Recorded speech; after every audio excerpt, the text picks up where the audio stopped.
The first thing you hear is the sound of steel, soft, deliberate, polished against stone. Not in a blacksmith's forge, not on a battlefield, but in a candlelit chamber where no outsider was allowed to enter. Imagine this, a boy of 10, trembling, shackled to a wooden table, staring at a knife curved for one purpose only. His father sold him for 30 coins, believing mutilation was the currency of power. And he wasn't wrong. Because in the Byzantine Empire, castration wasn't punishment, it was policy. Behind the marble walls of Constantinople, the empire learned a truth darker than war, that a man broken in body could be perfected in loyalty.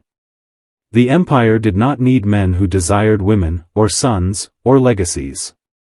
It needed servants who would never betray blood for blood. Eunuchs became the guardians of the emperor's bedchamber, the keepers of the treasury, the silent hands that carried secrets no ordinary man could be trusted with. But what was done to their flesh was only half the horror. The greater mutilation was invisible, the transformation of boy into instrument, man into mechanism.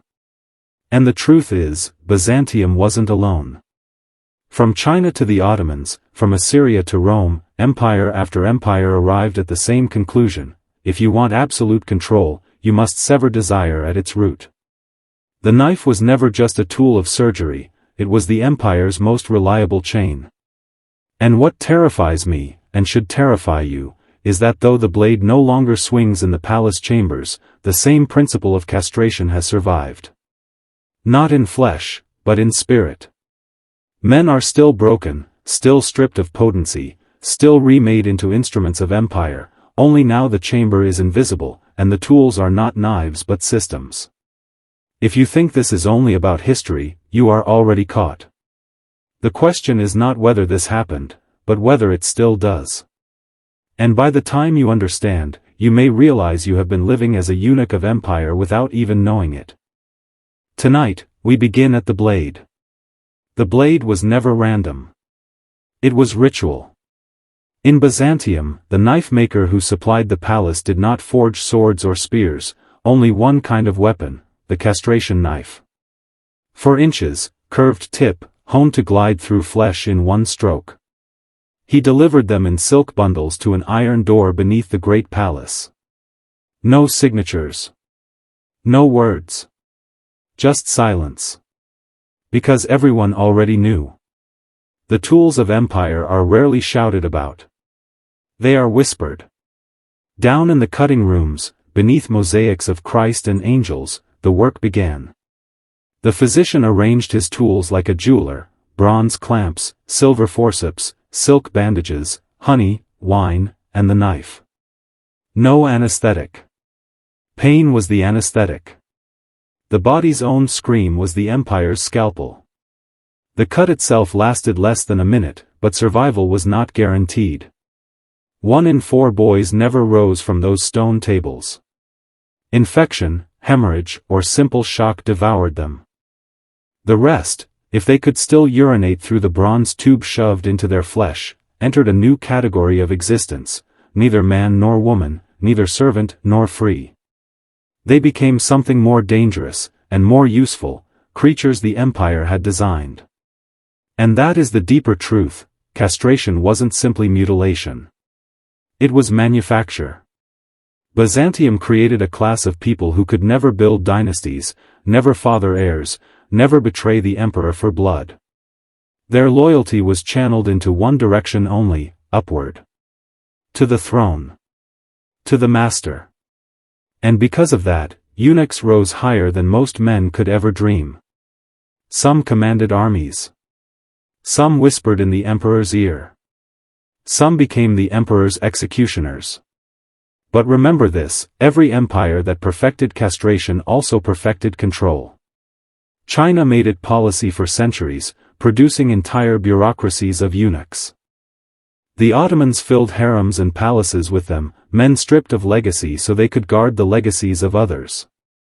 Rome did the same, both in punishment and in ritual. What does this tell you? That across continents and centuries, empires independently discovered the same formula: if you want a man to serve without end, remove his ability to serve himself. And I ask you, has that formula ever gone away? Or has it only changed shape? In our time, knives have been replaced with other tools, tools that sever not flesh, but will. They don't bleed. They obey. The empire no longer needs to mutilate the body when it has found cleaner ways to mutilate the mind. And most men never notice it happening. Look deeper, because the knife was only the beginning. What came after, the silence, the conditioning, the reshaping of identity, was where the true castration occurred. Flesh heals, or scars. But the mind was reforged into obedience. Picture the boy who survived the table. His body now a wound stitched with silk and honey, his voice soon to rise in unnatural pitch. He is told that his sacrifice grants him access to the emperor's inner world. That his mutilation was not punishment, but privilege. Do you see the brilliance of it? The empire took agony and sold it back as honor. The boy was no longer a victim, he was reborn, told to believe that his suffering had made him chosen. This is psychological alchemy, breaking a man, then convincing him that the break was his transformation. Across history, empires used castration as more than surgery. It was a ritual of control. In China's Forbidden City, eunuchs held keys to the imperial chambers. They were both trusted and despised. Feared, yet dependent. Their loyalty was ensured not by love, but by the irreversible fact that they could never again belong to themselves. In the Ottoman courts, eunuchs became the gatekeepers of the harem, the living barriers between rulers and the women of empire. In Rome, castration became theater, punishment turned into permanent humiliation, a spectacle meant to warn others what awaits those who defy power. But here is where the shadow grows darker. What if I told you the same pattern has never ended? That while men today keep their bodies, they lose their potency in other ways? Institutions strip away rebellion by sterilizing desire. Systems condition obedience by rewarding silence. Men are broken not with knives, but with endless distraction, with addictions designed to neuter their spirit, with debts that bleed them dry as surely as a blade. You see, castration did not vanish, it evolved. It left the body and entered the psyche. And the most dangerous part? Just like the eunuchs of Byzantium, men today are told their castration is privilege. That surrendering freedom for stability makes them chosen. That sacrificing their fire makes them safe. But safe for who? For themselves, or for the empire that profits from their silence? You must understand, history is not gone. It is encoded. Castration was the prototype of psychological control. And if you look closely, you'll see its shadow stretching across your own life. Every empire has its rituals. Byzantium had the knife. China had the ceremony. The Ottomans had the harem gates. But the modern empire? It doesn't need blood. It doesn't need bronze bowls or iron rods glowing in the brazier. Its ritual is invisible, its knife clean. Today, castration comes wrapped in convenience, in entertainment, in promises of safety and belonging. The flesh is left untouched, but the core of a man, the will, the hunger, the spark, is severed just as surely. Think about it. The eunuch in Byzantium was told, "You are special. You have access no one else has. You are chosen because you have sacrificed." That same lie is whispered to men today. Work yourself into exhaustion, trade your time for wages, silence your instincts, kill your aggression, numb your desire, and in return, you'll be given a title, a position, a little slice of the emperor's palace. Does it sound familiar? The empire doesn't cut your body anymore, it cuts your purpose. It sterilizes your ambition, redirects your energy, binds you to a throne that isn't yours. And here is the genius of it. Just as eunuchs guarded treasures they could never claim, modern men defend systems that will never serve them. They protect the wealth of corporations, the power of governments, the illusions of order, all while their own legacy slips through their fingers. Their sons grow fatherless, not because of blades, but because of screens. Their voices grow high and thin, not from surgery, but from lives lived without risk, without fire. Castration is no longer a wound, it is a lifestyle. And here is the part you must burn into your mind: the system never wastes energy on outright destruction when obedience will do. The Byzantines discovered it. The Ottomans perfected it. The modern empire made it invisible. And men walk willingly into the chamber, lay themselves on the table, and thank the empire for giving them a purpose that isn't theirs. Ask yourself, how many of your choices are truly yours? How much of your hunger, your aggression, your raw potency, has been cut away not by steel, but by expectation, distraction, and the promise of safety? Because once you see the ritual, you can never unsee it. And if you stay blind, then you are already a eunuch of the modern empire. Now we reach the point where history becomes a mirror. You've seen the blade. You've seen the chamber. You've seen the boy sold by his own family to serve an empire that fed on his mutilation. And you've begun to see how the same ritual still plays out in silence today, without blood, without screams, but with the same outcome: obedience carved into the soul. But here is where you must make a choice. In Byzantium, there was no escape. Once the cut was made, there was no going back. But you, watching this, still have your fire. Still have your strength. Still have your will to resist. The question is, will you protect it, or will you hand it over, inch by inch, distraction by distraction, compromise by compromise, until you wake up realizing you were castrated long before you ever touched the knife? The eunuchs of empire believed they were chosen. That is the trick. They wore robes of silk, carried the emperor's secrets, held positions that ordinary men could never dream of. But it was all borrowed. Power that never truly belonged to them. Prestige that evaporated the moment their usefulness ended. That is what the empire offers, a throne that you guard but never sit upon. Now, listen carefully, because this is the moment of identity. If you hear these words and something inside you refuses to kneel, refuses to be broken, then speak it into existence. Write it, twice, in the comments below: I will never be a eunuch of empire. Do this not for me, but for yourself. Words are weapons. Declarations carve deeper than knives. By writing it, you mark yourself as one who sees the chamber for what it is, and one who refuses to lie down on the table. History is full of men who were silenced by steel.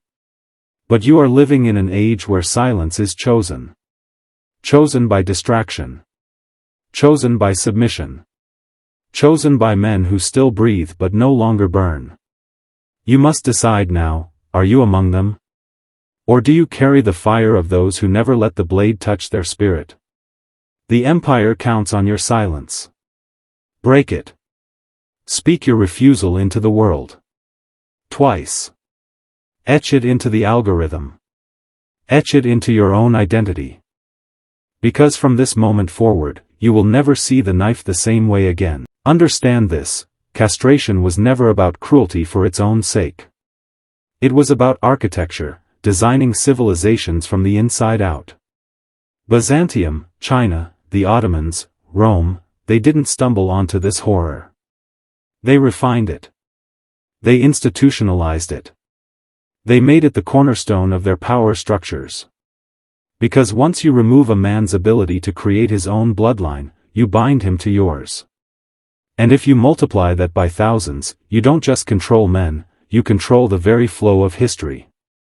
Think of China's Forbidden City. For centuries, it was a machine of absolute control. At its peak, tens of thousands of eunuchs served within its walls.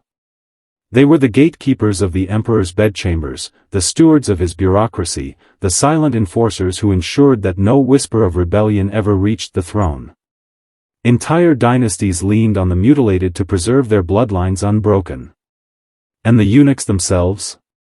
They were both feared and despised. Men without families, without heirs, without the natural chaos of desire. Their only tether was the empire. And the empire thrived on it. The Ottomans took the lesson further. Their harems were guarded by men who could never touch what they protected. It was perfect. No temptation, no betrayal, no lineage to rival the sultans. The system was flawless in its cruelty. The eunuch stood as the eternal middleman, always near power, never of it. And Rome, long before, used castration as a tool of punishment and humiliation, reducing enemies into half-men, reminders of what happens when you defy empire. The mutilated body became propaganda, carved into flesh instead of stone. But here is the shadow that crawls toward you even now. The modern empire still uses the same blueprint. It doesn't cut flesh, it cuts time. It doesn't remove lineage, it removes legacy. Men give their lives to corporations, guarding wealth they will never inherit, serving systems that will never serve them. They defend digital harems they cannot touch, chained to desires that never satisfy. They pour their strength into empires that give them nothing but distraction in return. Do you see it now? Castration was not an act of the past. It is a template. And every institution that strips men of potency, whether by blade, by addiction, or by design, is repeating the same ancient formula. Only those who recognize it can resist. The rest? They are eunuchs of empire, whether or not they bleed. There is a level deeper than politics, deeper than bureaucracy, deeper even than power. Castration was not only about controlling empires, it was about severing man from his primal source. His fire. His will. His divine spark. That is the truth no history book will tell you. The blade didn't just cut flesh, it cut spirit. Think carefully. Across cultures, across centuries, the testicles were never seen as mere organs. They were the seat of potency, of life, of continuity. To cut them was to sever a man from his bloodline, yes, but more than that, it was to cut him off from his identity. His future was not his own. His fire, extinguished. His very manhood converted into currency for rulers who understood the psychology of fear better than any modern strategist. This was why eunuchs were both powerful and hollow. They could climb to positions higher than most men ever dreamed, but those positions were cages, gilded, guarded, inescapable. Their rise was engineered. Their destiny, dictated. And in this way, the empire achieved something chilling, the appearance of empowerment masking the reality of enslavement. Now, look at the present. Men today are not dragged into stone chambers. They are not pinned down while knives flash in the lamplight. But tell me, what is the difference between a eunuch stripped of potency and a man today who has surrendered his will to distractions, addictions, and dependencies that consume his fire? What is the difference between the boy silenced by pain and the man silenced by fear of rejection, of failure, of stepping outside the empire's script? The ritual of castration has become spiritual. Institutions tell you to cut away your aggression, your hunger, your chaos, because those are dangerous. Dangerous to whom? Not to you. Dangerous to them. The very qualities that once built civilizations are now labeled toxic, shameful, destructive. So men neuter themselves, smiling as they do it, convinced they are virtuous for extinguishing their flame. This is the forbidden truth: empires always fear the unbroken man.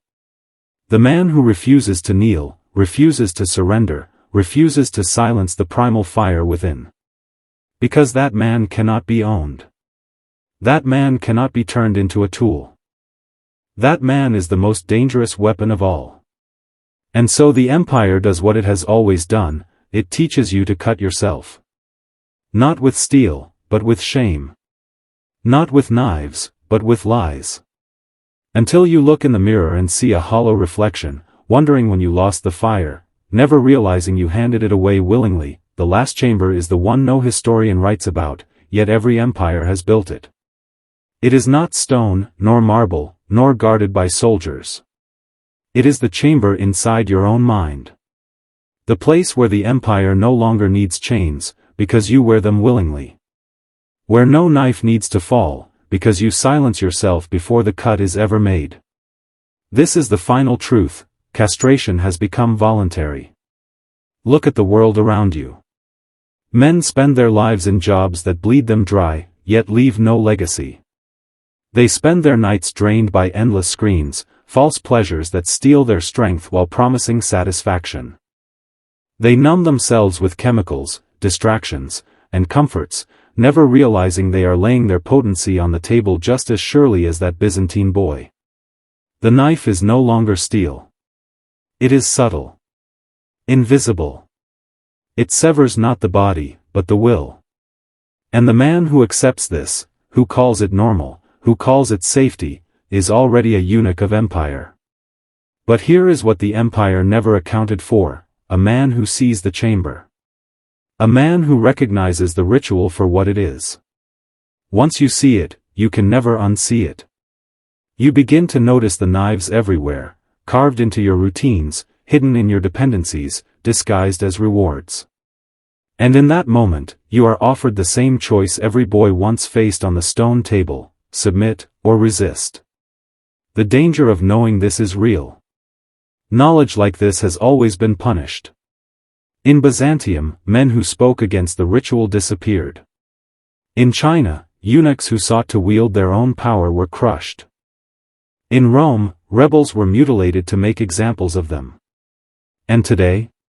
Today, those who resist are labeled dangerous, unstable, unfit. Because the empire cannot allow the unbroken man to walk freely. He destabilizes the system simply by existing. So the final question is not about history, it is about you. Will you let them take your fire in silence? Or will you guard it, sharpen it, wield it? Every empire thrives on men who submit. But civilizations are overturned by the few who refuse the knife. The eunuch was the perfect servant, voiceless, bloodless, harmless. But you are not him. Not yet. Unless you choose to be. And if you refuse, if you carry your fire unbroken, then remember this: you are already a threat to empire. That is why they fear you. That is why they will try to break you. And that is why you must never lay yourself on their table.